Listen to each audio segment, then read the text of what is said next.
সালাম আলাইকুম।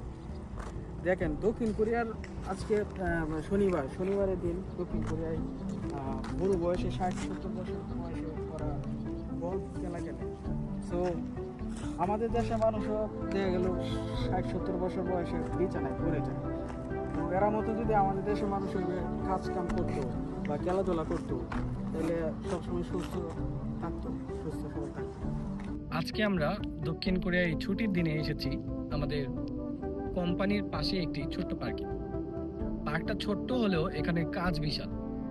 যেমন আমরা এখানে ঘুরতে আসলে আমরা দেখতে পাই নদী নালা, কেউ সাইকেল চালাচ্ছে, কেউ বিলিয়ার্ড খেলছে, কেউ এখানে ঘুরতেছে, কেউ এখানে জগিং করতেছে। তো এখানে দেখেন, এখানে আসলে আপনি বুঝতে পারবেন যে দক্ষিণ কোরিয়ার যে কোরিয়ানদের যে কালচার সেটা কতটুকু ভ্যারাইটি আছে এখানে। কোরিয়ানরা শুধু কাজই নয়, কোরিয়ানরা জীবনকে উপভোগ করে।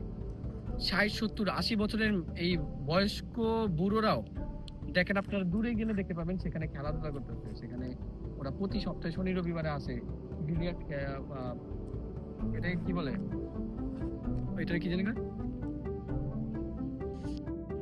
তো দেখেন, বুড়ো বয়সের যে কোরিয়ানরা রয়েছে তারা ছুটির দিন শনি রবিবার হলে এখানে গলফ খেলতে চলে আসে এবং এখানে তারা অনেক এনজয় করে।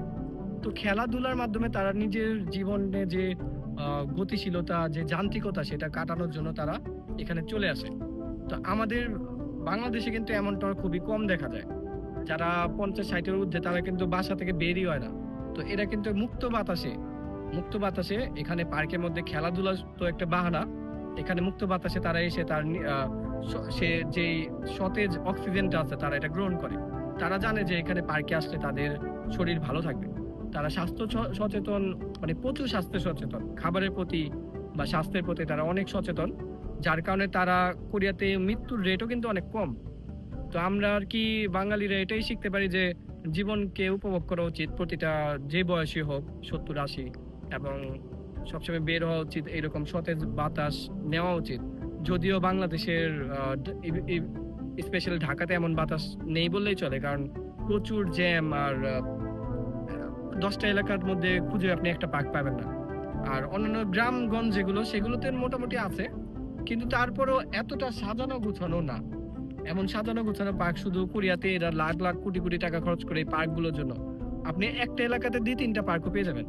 আমাদের এলাকাতেই এখানে একটা পার্ক, আবার পেছন সাইডে আর একটা ফুটবল খেলার পার্ক, মানে পার্কে শেষ নেই এমন অবস্থা।